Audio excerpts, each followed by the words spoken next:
क्या किसी मंदिर को इतनी बार तोड़ा जा सकता है कि इतिहास भी गिनती भूल जाए? एक ऐसा पवित्र स्थान जिसे 17 बार, जी हाँ 17 बार लूटा गया, खंडित किया गया, मिट्टी में मिलाने की कोशिश की गई, लेकिन हर बार यह विनाश के बाद यह मंदिर राख से फिर उठ खड़ा हुआ, पहले से और ज्यादा भव्य और ज्यादा शक्तिशाली बनकर। यह कहानी है उस मंदिर की जो अविनाशी है। ये कहानी है उस समय के आदि की। ये कहानी है पृथ्वी के पहले ज्योतिर्लिंग की। ये कहानी है सोमनाथ की। नमस्कार दोस्तों, स्वागत है आपका शिव जी की उस महायात्रा में जहां हम दर्शन करेंगे भारत के 12 पवित्र ज्योतिर्लिंगों का। ज्योतिर्लिंग यानी जहां भगवान शिव स्वयं प्रकाश के रूप में प्रकट हुए।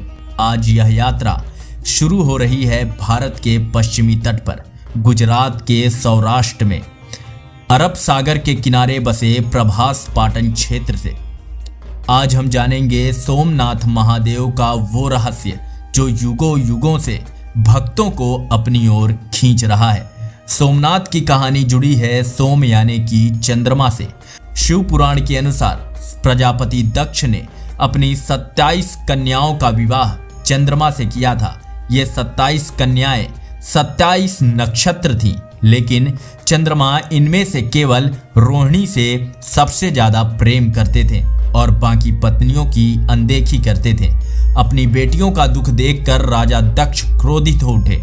उन्होंने चंद्रमा को श्राप दे दिया, जाओ तुम्हारा क्षय हो जाएगा। श्राप के कारण चंद्रमा की चमक धीरे धीरे खत्म होने लगी। वो क्षय रोग से ग्रसित हो गए। दुनिया में अंधेरा छाने लगा। देवताओं में हाहाकार मच गया। घबराए हुए चंद्रमा ब्रह्मा जी के शरण में पहुंच गए। ब्रह्मा जी ने कहा, इस श्राप से मुक्ति केवल देवाधिदेव महादेव ही दिला सकते हैं। तुम प्रभास के क्षेत्र में जाकर उनकी तपस्या करो। चंद्रमा ने इसी स्थान पर जहां आज सोमनाथ मंदिर है वहां घोर तपस्या की। उन्होंने 6 महीने तक महामृत्युंजय मंत्र का जाप किया। चंद्रमा की भक्ति से प्रसन्न होकर भगवान शिव साक्षात प्रकट हुए। शिव जी ने कहा, हे चंद्र, दक्ष का श्राप तो पूरी तरह नहीं मिट सकता, लेकिन मैं तुम्हें वरदान देता हूं कि तुम 15 दिन तक घटोगे और फिर 15 दिन तक बढ़ोगे।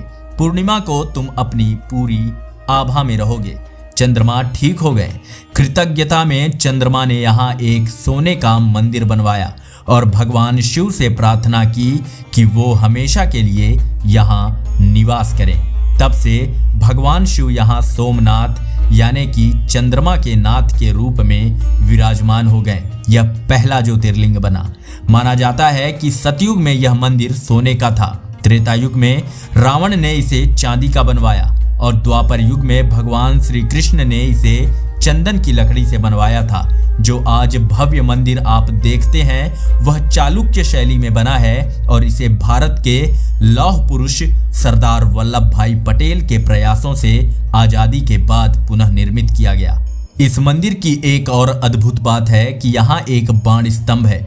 यह एक दिशा दर्शक खंभा है जिस पर लिखा हुआ है कि इस बिंदु से लेकर दक्षिणी ध्रुव तक यानी कि अंटार्कटिका तक बीच में कोई भी जमीनी भूभाग नहीं है। सोचिए हमारे पूर्वजों का भूगोल ज्ञान कितना उन्नत रहा होगा।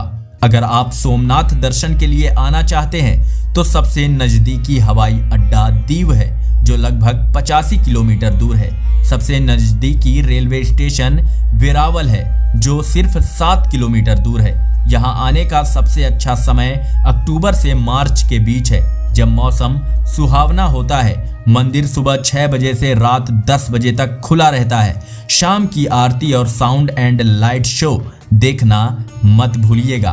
सोमनाथ केवल एक मंदिर नहीं, यह भारत की आस्था और कभी ना हार मानने वाली शक्ति है।